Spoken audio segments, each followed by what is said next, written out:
Oh, I want to welcome you all here this afternoon and to this talk by our speaker this afternoon, Rachel Delphia, and I'm so glad that you guys could all come. And I want to first of all just give a few thanks, and I'd like to give thanks to Roger Hankins and Paula Rosenblum from the gallery, and to the Center for the McFarland Center, and to Tom Landy for sponsoring this work that made it possible for this to happen, and for sponsoring this talk in particular. So we're welcoming this afternoon Rachel Delphia, and Rachel comes to the to Holy Cross from the Carnegie Museum of Art in Pittsburgh, and she's here in conjunction with the exhibit at the Cantor Gallery, the current exhibit that's there from now through the, I guess it's the 17th of December, called the Italian Presepe, Cultural Landscapes of the Soul. Rachel is Lehman, Curator of Decorative Arts and Design at the Carnegie Museum of Art, where she's been since 2005.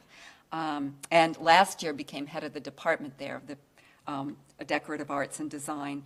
And as a curator, just pause for a moment on what that means to be a curator. And a curator is a person who's in charge of a collection.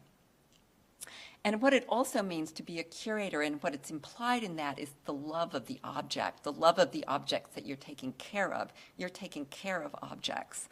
And so it's loving those objects and the stories that animate them. And being a curator is also be thinking, and particularly of decorative arts, about the meaning and uses of objects and their relationship to everyday lives. Well, Rachel Delphia, as Curator of Decorative Arts at the museum, comes with particular affection for ceramics, which is very much part of her love of objects, I guess, and also, apparently, from looking at various information online, of objects of industrial manufacture, from radios, refrigerators, to motorcycles. But we might think of them as things that are made, things of exceptional craftsmanship. Is the work that things that she takes care of as Curator of Decorative Arts at the Carnegie. What these also include is a spectacular 18th century Neapolitan nativity scene, or Presepe. And what we have here, this is a photo in Neapolitan Presepe at the Carnegie Museum of Art that Margot Balboni, who took the photographs that are up at the Cantor Gallery show right now, took last winter. And this is the nativity scene that Rachel sets up every year in the Carnegie's fabulous Great Hall of Architecture, which is the room that you enter just after you've entered the museum, really just opposite the admission desk, I guess. And what we have is these figurines against a plaster cast of the west portal of the great 12th century Abbey Church, doors of Abbey Church of Saint-Gilles-du-Gard. And scale here is wonderful, because these doors, these portals are maybe, I don't know, 30 feet high. They're immense. At least 20 to 30. They're tall. And so these small figurines, which are 10 to 12 inches high or so, are in front on display at Christmas in front of this massive plaster cast, reproducing the doors of this church, which she sets in place every Christmas. So this afternoon, she's going to tell us about this. She's going to tell us about the museum's wonderful Neapolitan nativity scene, which she sets up every year. Several figures from this are now on display at the Cantor Gallery, at the show at the Cantor Gallery. So afterwards, after her talk, you're all welcome to walk through to O'Kane and come and stop by the Cantor Gallery, which will be open for a while. There'll be some refreshments there, and you can stop by and see these objects that she's talking about in the context of the show and of Margot Balboni's photos. So I encourage you to do that after the talk. And after the talk, you also have the opportunity to buy one of these wonderful catalogs, which has the photographs and many of the images displayed in it, which will be there at the gallery. So the title of Rachel's talk this afternoon is Most Wonderfully Deceitful to the Eye, the Art and History of the Neapolitan Presepe. So please join me in welcoming Rachel Delphia.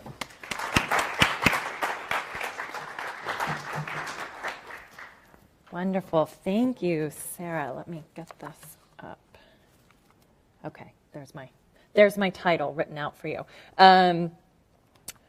So I want to thank Sarah and Sarah for the introduction, and also thank everyone for joining us this afternoon. It's really a pleasure to be here in Worcester and to be able to participate in this project. Some of you may have seen already in the gallery that indeed we lent a number of figures to this exhibition, and I was so glad that we could do that. And I'm also really delighted to be here to speak. And I thank Sarah and Roger Hankins and Margot Balboni for that invitation. Forgive me as I just deal with wearing this little mic. So, in 1956, the Carnegie's first curator of decorative arts, a man named Herbert Weisberger, acquired an elaborate Neapolitan nativity scene, or Presepe. And this came from the collection of the Catello family, who had been, at this point in time in the 50s, collecting this type of art for about a century. And this was a very complex 250 square foot installation that that came to and was developed for the museum. And it comprised over a half dozen buildings, over 100 human, angelic, and animal figures, all of which date from about 1700 to about 1830. And the Catello Nativity has actually been on view at the Carnegie in Pittsburgh now every year since 1957. So we're going on 60 years, and this makes it the oldest public Neapolitan Presepe display anywhere in America. There are a small handful of other museums that have a collection at all of this type of work in this country. So this is really a unique treasure. When I first encountered it, I did find an object that was widely dismissed as a kind of populist holiday decoration, and Sarah mentions this in her catalog essay for the exhibition here too, that this art form has long been thought of as kind of holiday kitsch and not given serious scholarly attention. Which is, of course, ironic since I was encountering this object as an accessioned work of art in a major art museum. And certainly our presentation of it aims for historical verisimilitude. We do exhibit it in our grand 1907 Hall of Architecture. This is a hall of architectural casts in plaster. And it is, admittedly a little bit deceptive to nestle it into this facade, this French Romanesque abbey church of Saint-Gilles-du-Gard, as Sarah mentioned, which is itself a 19th century plaster cast of the original church. And yet, Presepe were certainly nestled into architectural alcoves in Neapolitan homes and churches. I think a bit more disruptive for us, and that idea of verisimilitude, are the surrounding quote-unquote holiday trees, which we can't even bear to call Christmas trees anymore, as we pretend a kind of ecumenical approach. But our holiday trees, which we keep up as a public institution, as a longstanding tradition that the public demands. And so the juxtaposition of the holiday trees with this incredible multimedia work of art has always been a little bit jarring for me, but it's not something I can really change. So nevertheless, despite these somewhat distracting evergreens, which are affectionately decorated by museum volunteers every year, I did, within a short period of time, come to understand and appreciate the Presepe as a very rich multimedia work of art, one with roots in religious ritual and ostentatious aristocratic display, to be sure, but one that had far-reaching art historical and cultural significance. And so this afternoon, I'd like to share some insights with you using our collection as a case study. To start, I think there's a really wonderful and enlightening period account of Presepe given by a British surgeon named Samuel Sharp, who visited Naples on the Grand Tour in the 1760s and describes a quote, species of devotion to be seen in Naples, a group of little figures or puppets representing the whole transaction, wise men, shepherds, angels, the Virgin, the infant, and Joseph.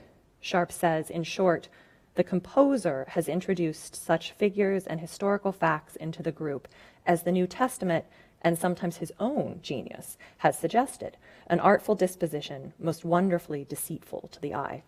And he goes on to talk about a merchant who actually has one perched on the top of his house in such a way that the perspective is preserved such that the distant mountains become a continuity of the Presepe and really seem to be part of it. So there's very much an idea of trompe-l'oeil and fooling the eye.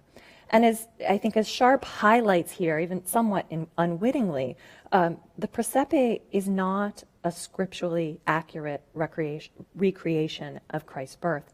Rather, it's an inventive, secular, and sacred tableau with a composer who constructs it all, concocting delightful deceptions, be those spatial, temporal, or narrative. Now, as students of art history, of course, we know that the canon abounds with scenes of Christ's birth in 2 dimensions, particularly given long-standing associations of the church, power, wealth, and patronage, and Naples had no shortage of any of these.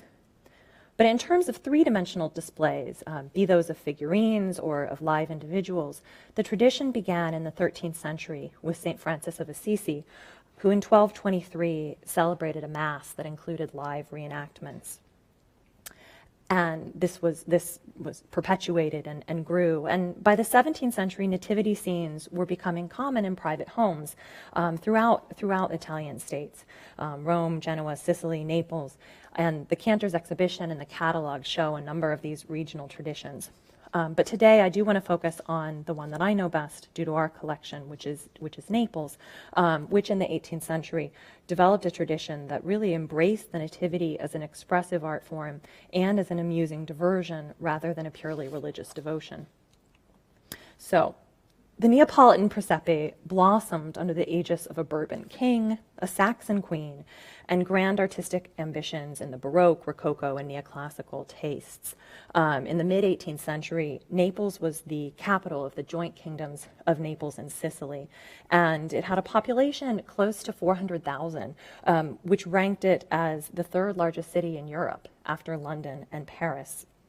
It was a thriving port on the Mediterranean and a cultural as well as a state capital.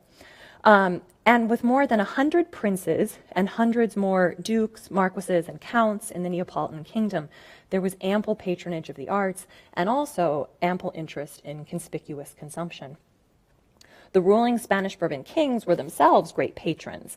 And the years in which King Carlos or Charles and his son Ferdinand ruled are widely known as the Golden Age in Naples. And here I'm showing you Carlos Charles of Spain, of Spain and Naples. He was the son of Philip V, King of Spain, and he came to the throne of Naples and Sicily in 1734, and he left in 1759 to take the throne in Spain.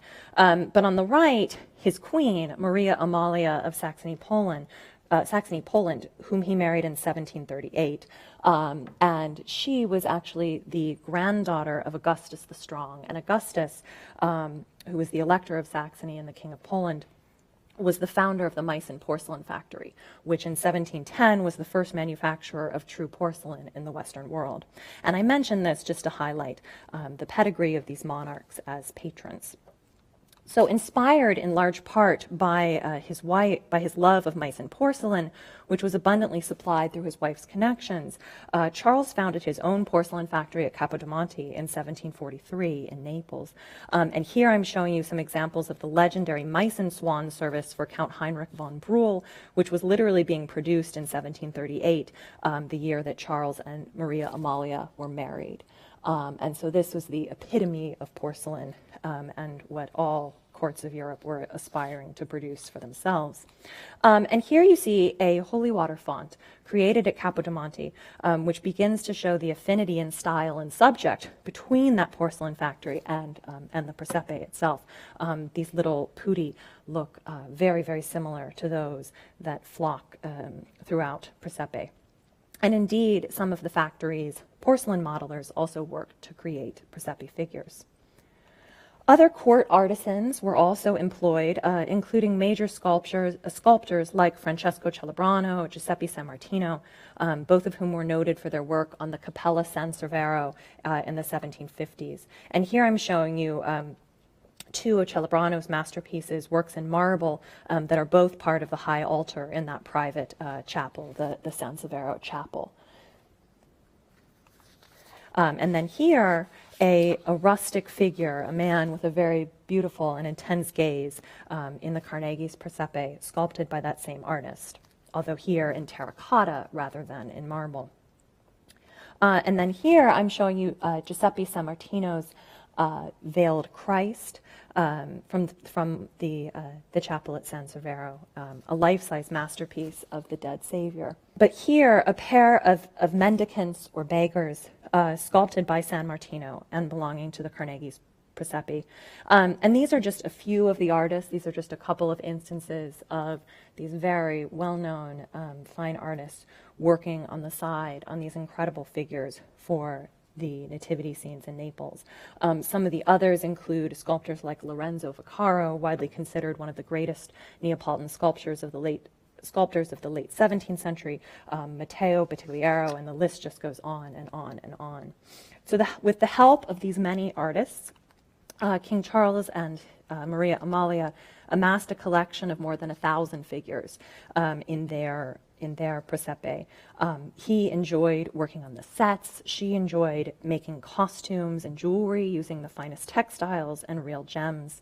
They employed silversmiths to make tiny platters for the inn, censers for the angels, and swords for the members of the band. And in fact, a number of pieces of silver in the Carnegie's Presepe collection do bear 18th century silver hallmarks. Naples was also celebrated for its opera at this time period, and so they were well steeped in theatrical talent.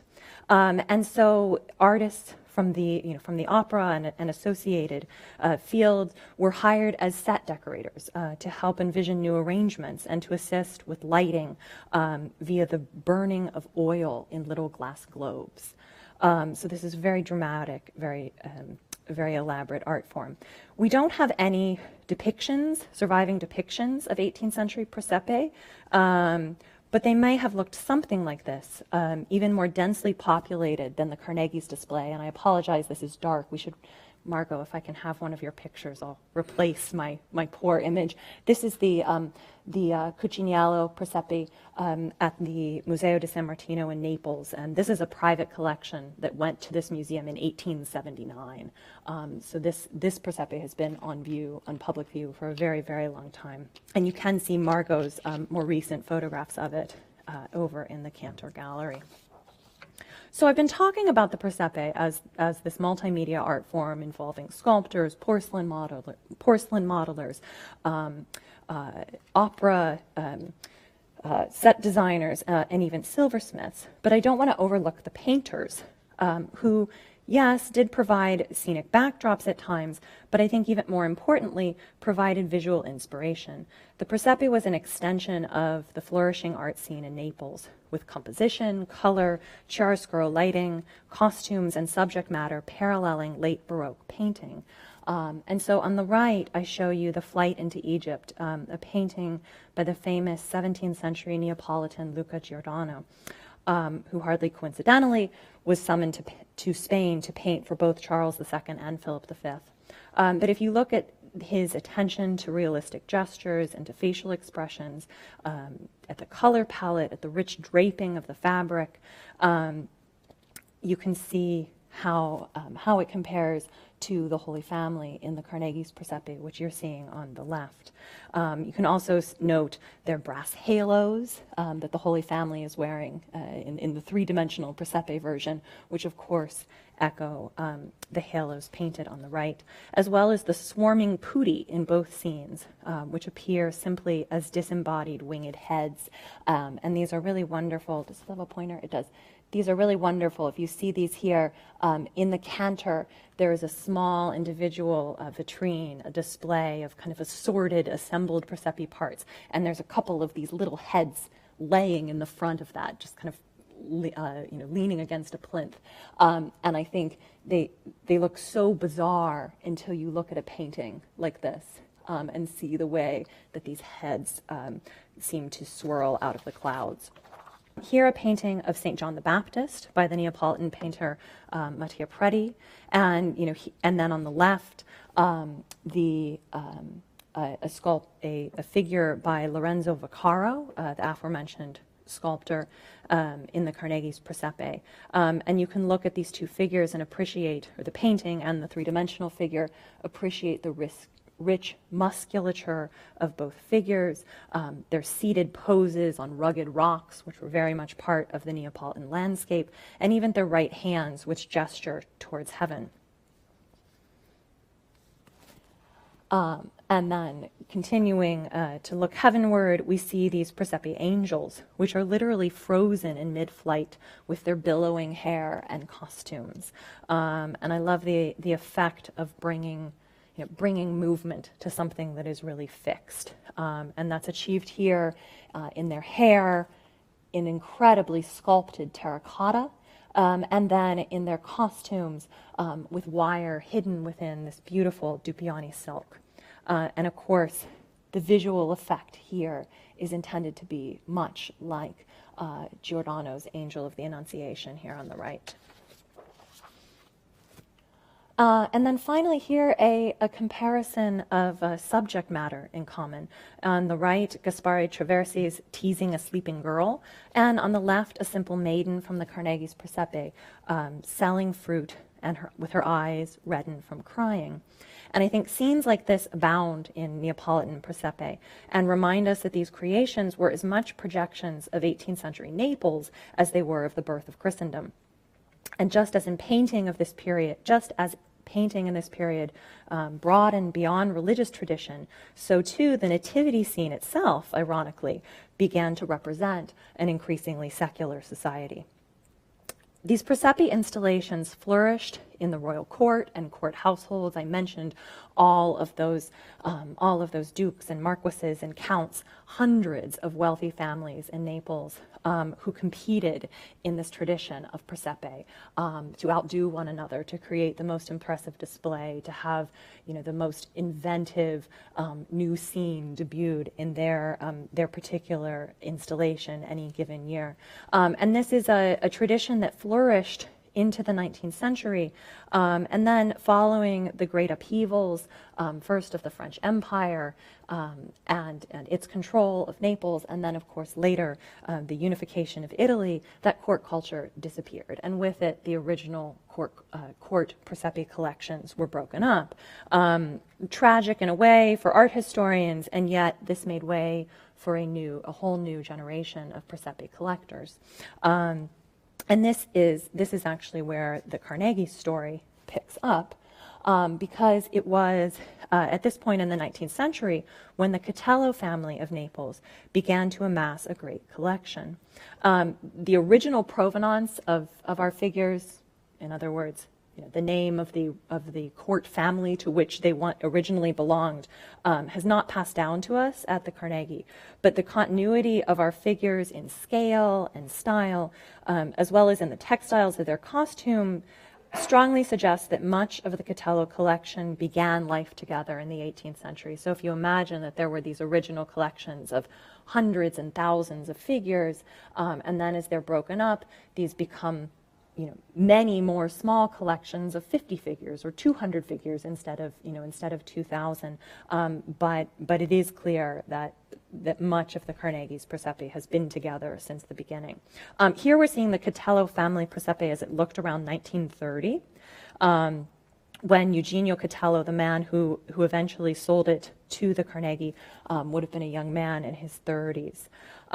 After World War II, financial difficulties forced the family to think about parting with their collection, though not before it was displayed to great acclaim in Rome at the Basilica di San Marco in 1950. And so this is, again, the Catello collection. You can see right here the Catello name shown in Rome. And in fact, the Carnegie has, if I look in detail, I can pick out many of our figures and buildings in this scene. So around this time, the Carnegie curator Herbert Weisberger, who I mentioned at the beginning, became aware that a great Presepe collection was for sale. And he was advised by a man named Rudolf Berliner, who was a great German Kresch historian, that this was the best collection of Presepe figures to come to market in many years. And so this is just one of dozens of photos that we have in our archives from which Berliner and Weisberger selected which figures would come to the Carnegie. And you can see little notations underneath the figures saying, yes, this one, no, not this one. So the Carnegie was the first of the American institutions to purchase these figures from the Catello family. Later in the 1960s, Loretta Hines Howard purchased figures that were then given and also lent to the Met. And so the Met's great angel tree, as it's known, shares Catello family collection roots with the Carnegie's Presepe. So, indeed, all of those figures came from this one Neapolitan family. So the Carnegie acquired more than 100 humans, angels, and animals, as well as hundreds of props known as finimenti, or finishing touches. And we also acquired 6 original Catello family buildings. Here I love this image because it just shows you the context in which it came. Institute receives holiday gift. This is Marjorie Wyckoff, who was a founding member of an influential body at the Carnegie, the Women's Committee. And it was she and her husband who gave the funds to bring this to the museum in 1956. And its inaugural display occurred the following year in 1957. So our set was designed with Catello's help, and this is a sketch that's either by Catello or possibly another member of the family or one of his associates. But this is a sketch that came with our collection from Naples, and corresponding inventories and lists at the time, you see these numbers, relate to these different buildings. So these buildings here, 2, 3, 5, and 6, 1, these are all elements that came from the Catello collection. These other elements, 14, 11 represents a bridge, 13 represents a cobblestone street in the market, here a ravine. These elements were all fabricated in Pittsburgh in consultation with the Neapolitans from whom the museum had purchased the Presepe. Another period image, I love this this headline from 1958 because it's erroneous. Bethlehem in miniature, and this suggests, as most Americans in the 50s would have readily assumed, that the Presepe is in fact set in Bethlehem. But in fact, it very consciously situates the Nativity, as we've started to reference, in 18th century Naples and in its surrounding countryside. And I think this is one of the really wonderful aspects of the Neapolitan Presepe tradition, the convergence of these religious and secular worlds, the rather controversial practice, in fact, of just situating it within your everyday life. And the Carnegie's display is certainly representative of this practice. On the left here, we have the Mistero, the mystery, and this is the Holy Family set beneath a Roman ruin, signifying the passing of the pagan era and the beginning of a new age of Christianity. And to reference another artistic giant of the period, I love to think of Piranesi, of the fascination with ruins, the exaggerated perspective, and the fanciful creations, merging the real and the imagined worlds, all sounding very much like the Presepe. So this portion of the Presepe, the Mistero, typically also includes a heavenly host of angels which descend in a kind of glorious cascade. Also in attendance are the 3 kings, Balthazar, the Moorish king of Ethiopia, Melchior, the young king, and Caspar, the old king. It's interesting to note here that the kings are riding on beautiful Arabian horses, which are incredibly sculpted in solid terracotta. You can see one here, and it's hard to appreciate in this picture, all of their trappings, the saddles and the bridle. They have all of these elements, and in fact, the kings sit wonderfully with their feet in the stirrups, and it's really, really beautiful. But it's funny in the context of a public collection because these Arabian horses continually irk a modern day American audience, which expects camels. So it's one of our most common questions. Why are there on horses? Where are the camels? Where are the camels? And of course, there were camels in some Presepe, as well as elephants, and all kinds of exotic animals. But the particular kings that we acquired are riding horses, and this is perfectly accurate to to the period. So beneath the Holy Family, this is right here, I'm showing you a detail, is this wonderful, wonderfully rich symbol that I think can easily be missed, but is part of just this layering of the sacred and the secular. Here we have a sleeping shepherd who represents the ignorant slumber of mankind as Christ came into the world.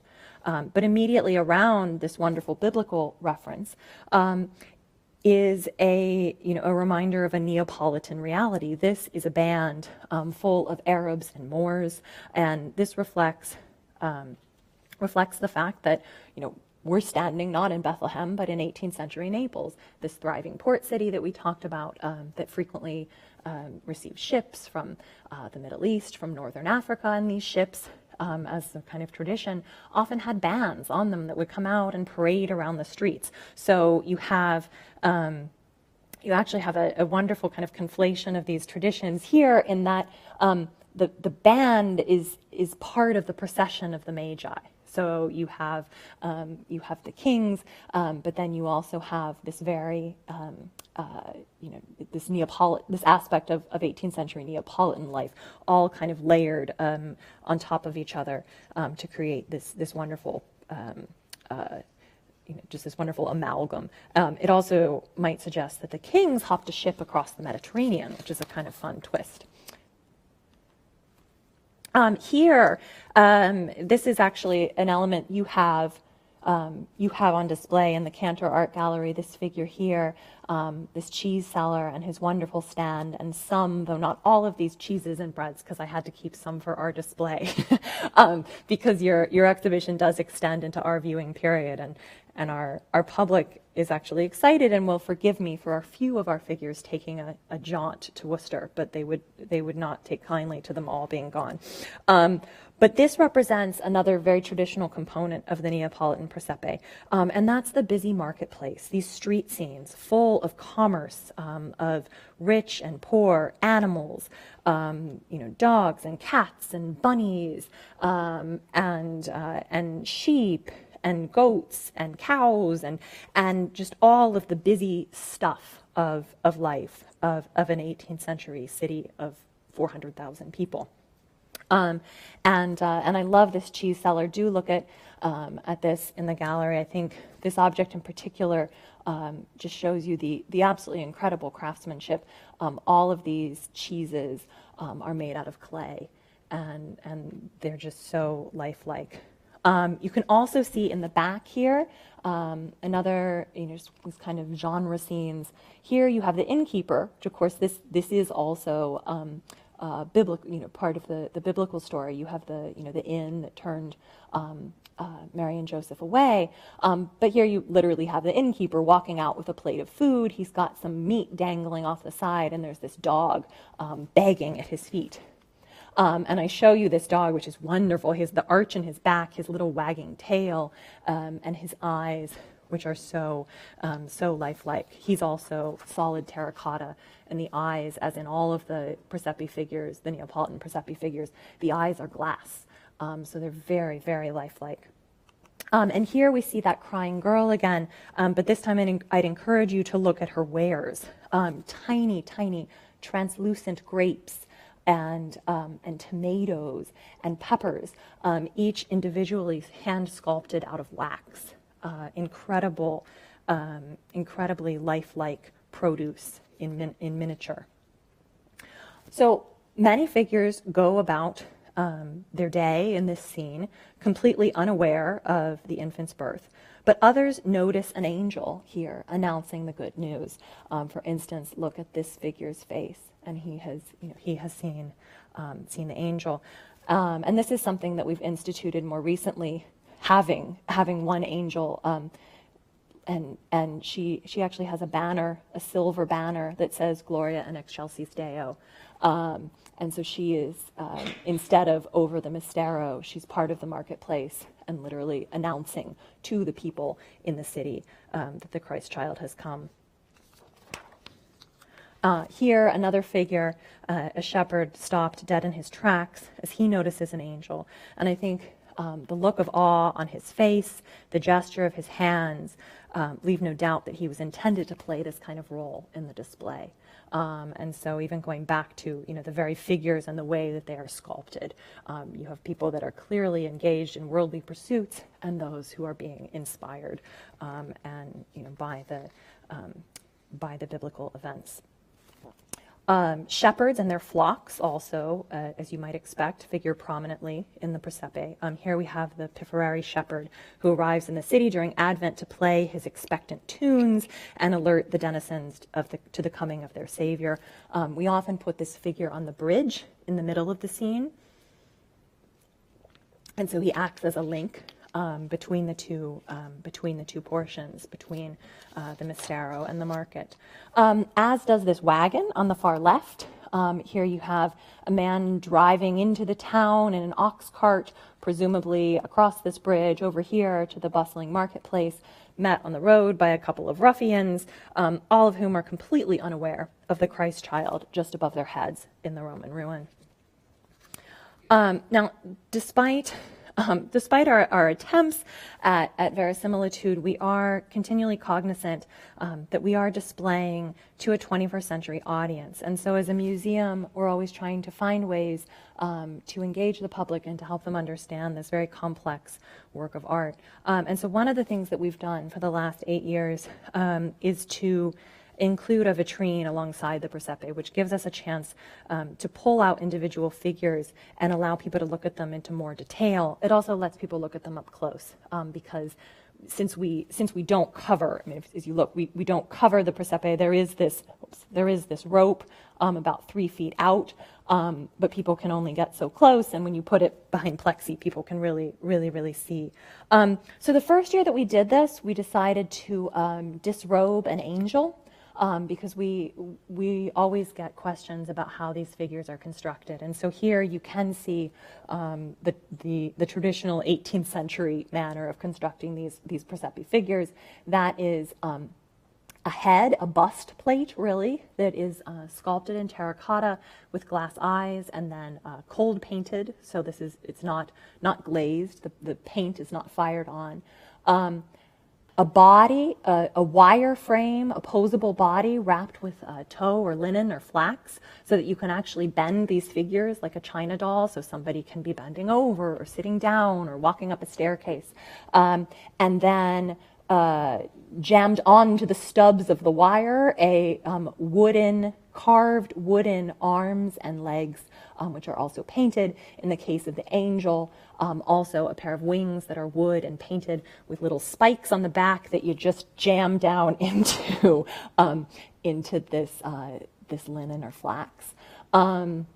So, all of that wonderfully concealed by the clothing, but a technique that enables you to really change the figures for the Presepe. And here we were also showcasing new costumes that we had gotten for our angels, and I'll talk about that a little bit more in a moment. With all of these various media, terracotta, glass, painted wood, metal wire, tow, flax, costumes of silk, cotton, linen, and wool. These objects are a conservation nightmare. If anybody has worked in a museum context, in particular, all of those textiles are very fragile, and things like the metal which oxidizes are inherently at odds with the textiles that they touch. So these are very difficult to preserve. And the angels with the silk costumes, and the silk is the most inherently fragile of these materials. Our angels with their silk costumes were among the first to degrade. And so they had gotten to a point where their costumes were literally in tatters despite the best professional museum practices. So a number of years ago, we took off the original costumes, put them in preservation boxes and storage, have kept them to preserve them, but got new costumes from the angels that were made actually in Naples. So these were custom made. This was wonderful. The angels they each had their measurements taken, and then we got samples of the silk sent to us from Naples. So we selected the color palettes and went back, and it was like having a custom dress ordered. These were more expensive than any dress that I've ever purchased for myself. So it was kind of fun. But I think it was a vast improvement, and the angels really look beautiful again and read as they should. Continuing that theme of looking at individual figures, other things that we've looked at in this vitrine. Here you're seeing some travelers, regional characters, whose costumes would have been immediately recognizable to period audiences as markers that they were from outside Naples. And I think it is important to think about all of the visual cues in these scenes that we miss because we don't know the culture. We don't know what the original viewers did. But original viewers would have looked at these folk and said, oh, you're not from the city. And it would have meant something that the city was a gathering place where people like this gentleman traveled in from the countryside.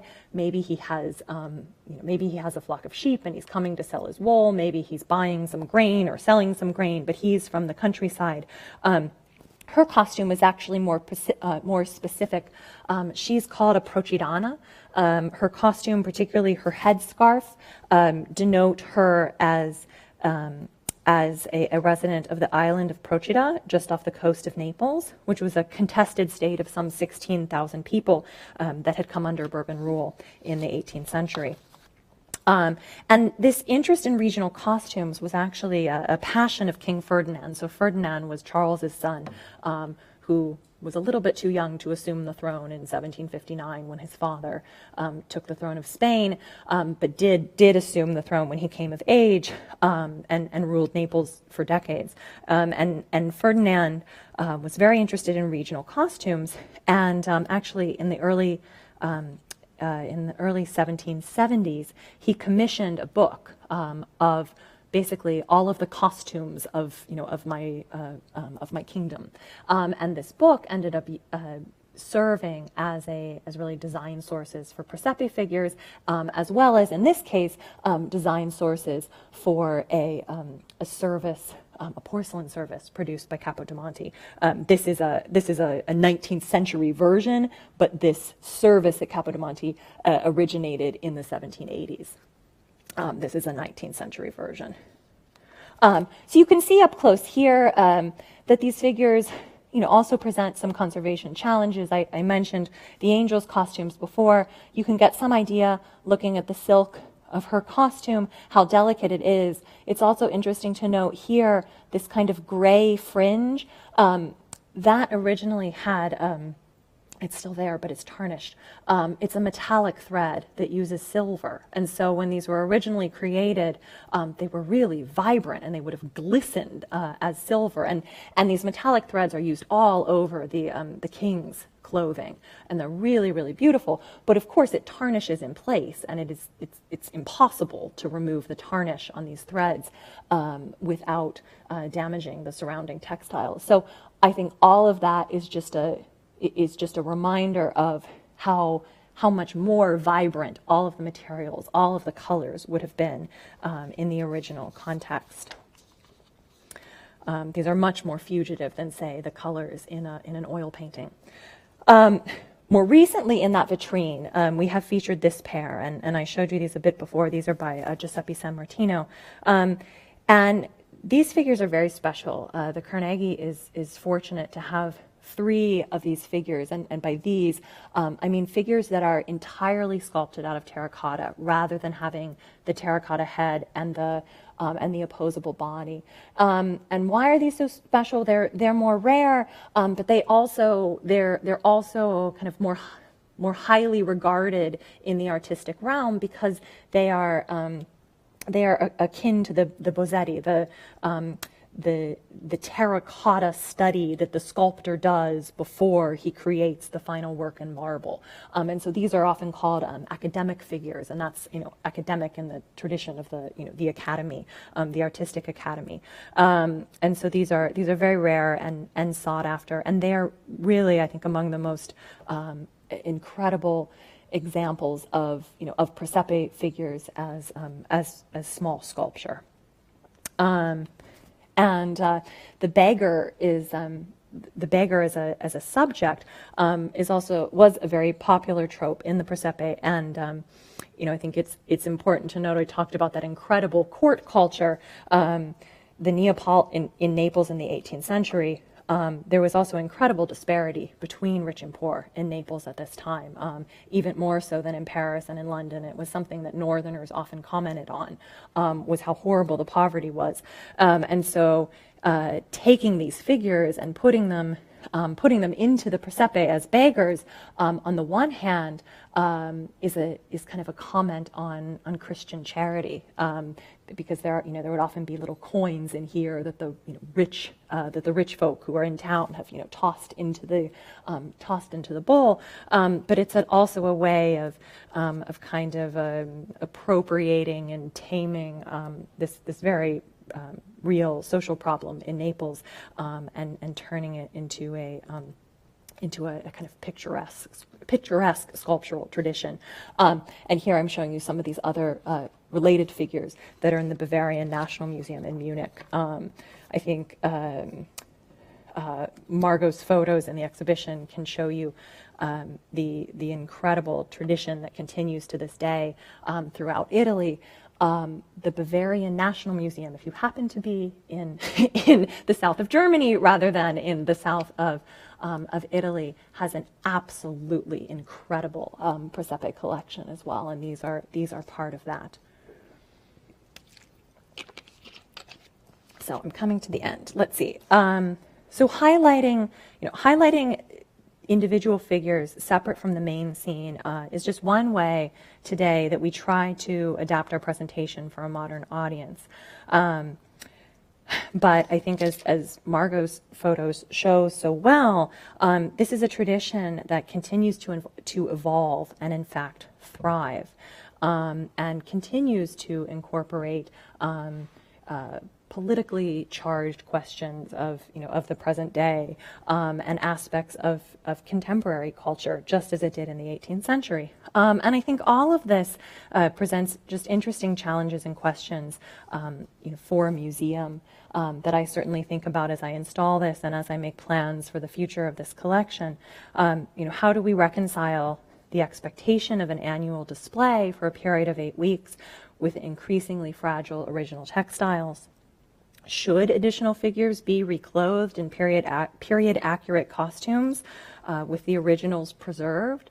At some point, we have to, as with the angels, at some point we face a moment in which the costume is so tattered that it can't go on display. Should we preempt that and remove the costume while it's still in better conditions such that it can remain for study, or should we let each one go until it falls apart? I mean, these are really, really challenging questions.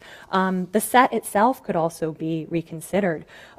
It's certainly authentic to the 1950s scheme that was developed by Catello and by the preparators at the museum, but we know more about these displays than we did then. And we could certainly rethink it. Vast sections of the middle of our scene, in particular, were made by art preparators at the museum in 1950 and have no particular intrinsic artistic value. We could improve upon them, make them even better. Should we, or should we honor a particular state of this a state which was already at least its third state from the original 18th century to the various states in which the Catello family displayed it, to the 1950s Pittsburgh state, to today. Another question that I grapple with a lot is whether or not we should add new figures and new props. And as you can see in Margot's photos in the exhibition, there's a thriving market in Rome. You can go, you can buy garlic, you can buy pitchers and ewers, and you can buy a bound lamb, and so much of this continues to be manufactured today, and so is it what would it be like to bring kind of more of this richness and layers of material into the scene? It would certainly disrupt its historical continuity. In addition to the new, there are also other historic collections that might come to light. I have to admit that every time I see the camels and the elephants, or the Georgian entourage with their greyhounds, some of these incredible figures that we don't have, I think about how wonderful it would be to add that richness to this object, which is always an amalgam and always an assemblage of elements. So I don't expect us to answer any of those, but I only wanted to raise them as the kinds of issues that I think about as a curator of this cumulative work of art. I mean, the figures themselves date from over a 130-year period. So there really isn't even one original state to this. These were, built upon and added to year after year. So I think, regardless of these choices, as a museum, as a curator, we and I am certainly tasked with continuing to present this amazingly complex work of theatrical art to the public, and it continues to represent that desire of a people to reconcile their lived experience with religious tradition through objects that they could manipulate and live with in their own homes. And with that, because we have a few minutes, if there are any questions. So thank you.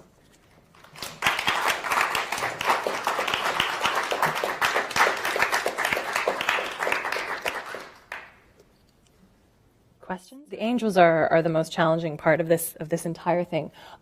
So what we do with our angels, I think years ago, museum preparators would tie a piece of wire or a piece of, a little piece of string to the figures anew every year. And we wanted to cut down on handling. And so what we did, I don't know if we can see this in any of these. The angels are actually suspended from 2 points. Yeah, we can. Which keeps them from rotating too, because if you only suspend them from one, then you can get these angels that do this, which isn't good. So we've actually taken twill tape. It's a cotton woven. It looks like a shoelace or something like that. We've taken twill tape, and underneath the angels' costumes, we've kind of gone around the bust and then up under the shoulders, such that it makes a little loop. And see that little loop right there? So that's the twill tape sticking out, and then we attach a new piece of wire each year to that twill tape, so we aren't touching the angel herself, just the piece of twill tape, which is secure around the body. And then the other thing that we've done is put, basically using wire that's covered with a kind of non-reactive plastic sleeve so it doesn't abrade the paint. There is, up under their skirts, there's a little piece of wire going from one leg to the other, and that gives us, just like this, that gives us another place to grab onto. And if you look really closely, you can see this angel's second wire right here that's going to the wire that is safely strung between the 2 feet. It's complicated. Yeah, so the question is about the arrangement of the display and how and if it changes from year to year and who makes those decisions. And the answer is yes, it changes. And who makes the decisions? Me. But not arbitrarily so. I think I do like to honor the tradition that these did change yearly in their original context, and so I think it's actually quite wonderful and appropriate for things to change a little bit. At the same time, there are certain things that are very fixed. I mean, the buildings are always where the buildings are. We have not changed that, since it was originated in 1957. And there are some figures, I mean, the cheese. Well, I say always, that the cheese cellar is always behind the stand, but this year the stand is in your gallery. So there's another vendor up here that has some squid and fish, and I usually put it up here because this one is bigger and more elaborate, but I'll probably move that vendor down here to take up some of that space, and there's some wonderful livestock over here that maybe I'll move over here instead. So there's something, the fisherman is always by his cave, the Holy Family is always here, the band is always vaguely over here, though their individual placement changes, as did the placement of the kings. Some things I've changed as I've learned more about particular figures and their kind of allegorical roles and where they're supposed to go. So that I think there are some figures that as I've come to appreciate this art form, I said, okay, this goes here. I talked about the one shepherd who's looking up in awe at the angel. There are other figures that look down in awe. And, what should they be looking at? The Christ child. So you can also look at the figures and say, what is your role supposed to be? What are you supposed to be doing? So I have certain relationships that work, and I repeat a lot of those. And we were talking, I think it's easier to see in the gallery. We were talking with some students this morning. These are not static figures. I mean, every single figure is lively. They all have an expression on their face. They all clearly have a gaze, whether it's straight out or up or down or left or right. And this is very much theater. And there's a huge difference between just setting up all the figures, just putting them down where they go, and fine-tuning them just like a director would in a play. This is the proscenium, so that everyone's sight line seems purposeful. And so that's what I try to do in setting them up, regardless of little variations. I think the most important thing is for me to be able to look over the scene, and there's nobody who's just idle, saying, okay, you are in conversation with you, these two are in conversation with each other, you're shopping, you're concerned about your dog, which is running over there, you're looking at an angel, so that everybody feels purposeful. And I think that's when it feels right. So the question is about music, and today, there always being music when you go see a nativity scene, and actually it's funny because I mentioned our trees at the beginning, and we open every year. We open the Presepe. We install the 3 days before Thanksgiving, so it is open to the public on the Friday after Thanksgiving, which is our single greatest day of visitorship in the entire year, because everybody dines with their families and then says, oh no, now what do we do? Let's go to the museum. We've spent a day being family. We have to get out of the house. So the day after Thanksgiving is mobbed, and people flock to see this. And we have music, and then the trees go in the following week, and we have a holiday party that kicks off the trees. And our music goes with the trees, not with the Presepe. So that first weekend, there's no music. And I always hear that, where was the music? The Presepe music wasn't on over the weekend. And I say, no, the music isn't for the Presepe. The music is for the trees. It happens to be in the same space. But I don't know if Sarah or Margot know of accounts. I mean, you would have to look in people's letters and papers and see if somebody mentions, hearing a performance. I would be shocked if it didn't happen. I mean, just knowing what court culture was like, and music, and certainly in Naples, being very much part of the court culture at this moment. I would be shocked if people did not have musical performances adjacent to the Presepe, but I don't know off the top of my head of a particular period source that confirms that. Do you have any thoughts? I've read in various places that there was music, and there was music composed for Presepe, for patrons. And there is a Neapolitan 18th century work that has the title, has the word Presepe. So okay. So it was music that was somehow imagining Right. the nativity. Right, but of course, since it would have been live, I'm sure it wasn't constant. The music would have had to have been performed. You couldn't press play, so we probably saw it with and without. For a Neapolitan holiday party where you invite all your guests over to see your amazing installation of 1,000 figures, you would want music. Yes, indeed. So the question is, in terms of the, did artists put themselves in the figures, or did they put in people from the community? Absolutely. And so it's part of that that interest in recreating their everyday life is that in a particular instance, you might see a figure, and he's not just a cheese seller, but he's your cheese seller. So individual patrons certainly requested that, and I think it's such a long-standing tradition for artists to kind of put themselves into these things. I can't point to a particular instance of that in our Presepe, but I've certainly read in the literature that was actually a practice that made this very, very wonderful and very real to people to see faces that felt familiar. So a question about the costumes, about the attire, and whether it is an interpretation of clothing in the time of Christ or whether it is Neapolitan dress. And for the vast majority of the figures, it is absolutely 18th century Neapolitan dress. With some of with the Holy Family, it's more of a kind of robing. I think there's a little bit more with some of the figures that are more biblical, or even the kings. I don't know. Margot and Sarah might have some thoughts too on the various sources for these, but there absolutely are period clothing, period textiles. I mean, some of the ways that you can date some of these figures is by the textiles that they're wearing, and mini prints or particular patterns that came into fashion at a certain moment. But people like, I don't know, this is the Samaritan here.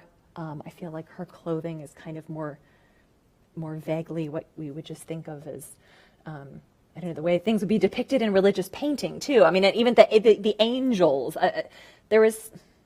the angels' costumes, there's something about the choice of the position for the waist where their little belt goes that is of the period, and yet at the same time you have this long, Baroque tradition of the angel in the billowing fabric. So I think it's a bit of both. Yes, and actually the skirts, the patterns, the bodices of the gowns. I mentioned this woman is from Procida because of her headscarf. So there are very specific details like that. It's interesting. So the comment is that a lot of these appear to be folk figures, and are the upper classes in here. Yes, there are figures that by the textiles in their clothing, are described as, that are described as rich man. So yes, the different classes are represented. I think that the peasantry in Naples was widely commented upon and written about. It was part of the charm of the city, was the folk culture, and so I think that's being celebrated in the Presepe, and it appears a lot. But yes, there are rich folk. It's kind of hard to see in these images, but there's a difference between somebody like this who is clad in wool and I don't have a good picture of him. Of somebody whose coat is velvet. Or the kings have really beautiful velvet, particularly their capes. Are just absolutely incredible, and they have sequins as well as the gold and silver threads, and they're carrying pieces of silver in their arms that are their offerings to the Christ child, and the jewelry too. There are gypsy figures. There are real gems and coral beads as necklaces and earrings. So it's really all walks of life. So yes, some of the members of the band are bald. I think he has underneath his hat, molded into underneath his kind of turban there. is molded into the terracotta. His hair is in a little top knot. So yeah, it's interesting. I think sometimes some of these figures, you might look at them and think that they've lost their hat, because the head will look a little bit different, but actually sometimes that texture, it's like they literally created stubble in the terracotta, so that it's supposed to be a kind of bald or shaven head.